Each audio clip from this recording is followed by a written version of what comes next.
What if the very success you chased to make your father proud was the reason he stopped looking you in the eye?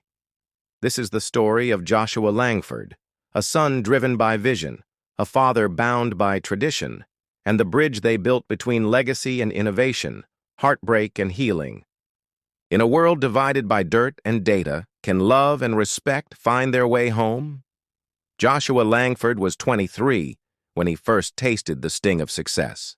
Not the kind you celebrate with champagne, but the kind that turns heads, breeds envy, and drives a wedge between love and pride.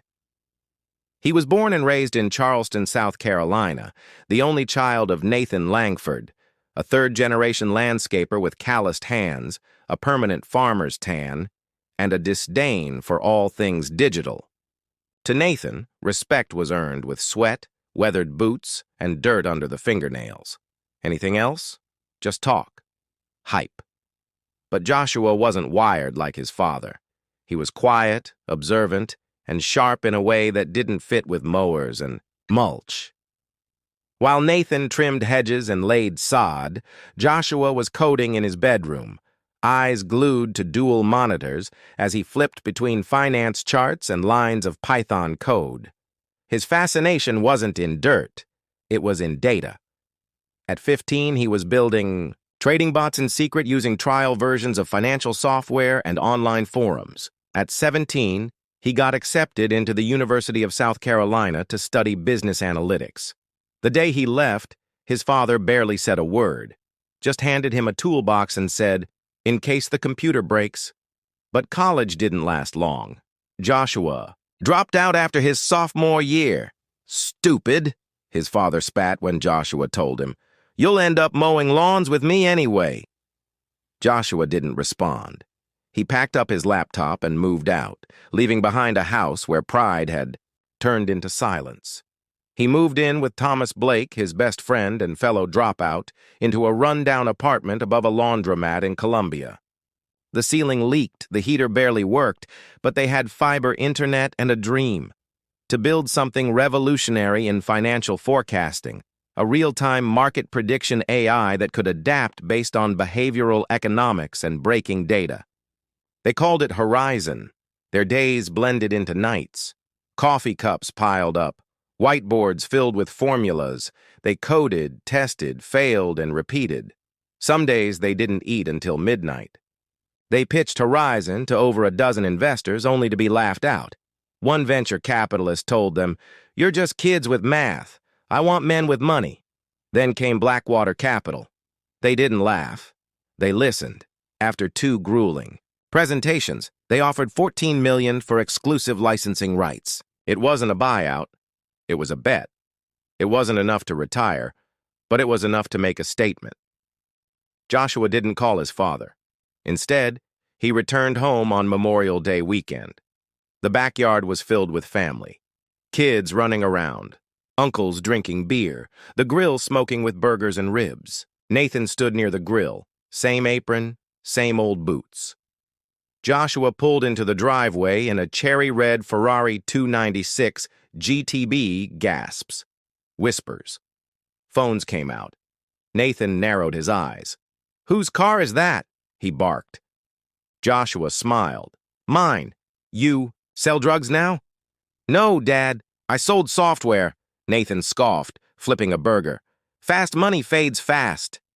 That night, Joshua sat on the back porch, alone. Fireflies flickered. The air was thick with southern humidity. Denise, his mother, came out quietly, handed him a glass of sweet tea. She sat beside him, her eyes soft. "I always knew you'd do something different," she said. Joshua stared at the ground. "I wanted him to be proud." She touched his shoulder. "He is. He just doesn't know how to say it." But those words weren't enough. Joshua didn't just want approval. He wanted understanding. He wanted to bridge the chasm between roots and ambition. But that would take more than a fancy car. It would take time. Over the next few weeks, Joshua's name was on every local news site. Charleston Tech Prodigy Nets, $14 million deal. Friends he hadn't heard from in years began messaging him. But the Langford landscaping business? It kept suffering.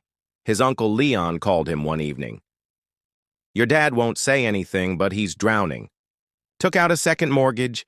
Clients are switching to corporate services. His back's giving out, but he won't stop." Joshua went silent. He drove back the next morning, not in the Ferrari, but in a borrowed SUV. No showmanship, just a concern. Nathan was in the garage, fixing a trimmer. "I want to help," Joshua said. Nathan didn't look up. "I don't need your pity money." "It's not pity, it's strategy." He handed Nathan a folder. Documents from Greenscape Enterprises, a national landscaping company trying to expand in the South. Joshua had worked out a deal, a joint venture that would keep Langford Landscaping's name, retain its employees, modernize operations, and bring in new clients. Nathan would become regional director, retaining his title and control. "You won't lose your legacy," Joshua said. "You'll evolve it." Nathan stared at the papers, then back at Joshua. "You trying to fix my life so you can feel like a hero?" Joshua's voice cracked. "No, I'm trying to give back what you gave me. You worked 30 years in the sun so I could have a future. Let me help protect yours." Nathan walked away. But the next morning, he signed. Joshua relocated Horizon Analytics to Charleston soon after. No longer running from home, he was returning to build. He offered his father a position on Horizon's board. Nathan refused. But 2 weeks later, he knocked on Joshua's glass office door. "What does a director of traditional industries do?" Joshua grinned. "Helps old dogs teach new tricks." Nathan cracked a rare smile. "Maybe I've still got a few." Together, they started workshops teaching small business owners how to integrate smart systems without losing their roots. Nathan stood before crowds of masons, roofers, and plumbers explaining how AI could work for them. The irony? The man who mocked tech was now its bridge. 6 months later, Horizon Analytics was no longer just a tech startup. It had become a movement.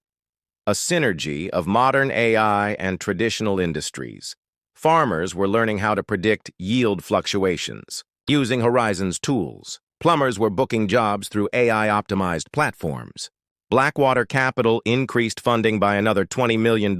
Joshua wasn't just creating software anymore, he was reshaping Charleston's economy. Nathan thrived. He wore his usual boots, but now paired them with button-downs and blazers. He still smelled like fresh grass, but talked about metrics and KPIs. The man who once mocked computers now explained them to rural business owners. Denise finally took her dream trip to Greece. Joshua booked her first-class seat. She sent postcards with little drawings of ruins and olives. "Wish you were here," one said. "But I'm glad you're there." Thomas, once the quiet coder, had transformed into a charismatic marketing head. He told stories. He brought in new clients. And Joshua's cousin Evan, a former mechanic, became COO, efficient, reliable, and endlessly practical. At the Charleston Future Summit, Joshua gave a keynote titled, "The Future is Built on Our Fathers." Hands. His words echoed across social media. "My generation builds apps. My father's generation built America. It's time we built together." The video hit 2 million views in a week. After the applause, Nathan approached the stage. This time he wasn't backstage. He came up in front of the crowd. "I was wrong," he said. Joshua's eyes widened. Nathan continued. "I thought success meant dirt on your hands and pain in your back. But it can mean vision too, and brains, and heart. My son didn't sell out. He brought us forward." They hugged as cameras flashed. The crowd rose to their feet. Later that evening, they stood on the office balcony together. "You know," Nathan said, sipping sweet tea, "when I first held you in that hospital, I wondered if you'd ever be strong enough for this world." Joshua turned. "And?" "I was asking the wrong question," Nathan said. "You weren't meant to carry the world. You were meant to change it." As Charleston's skyline lit up, Joshua smiled. He had finally built the bridge between where he came from and where he was going, side by side, brick by brick.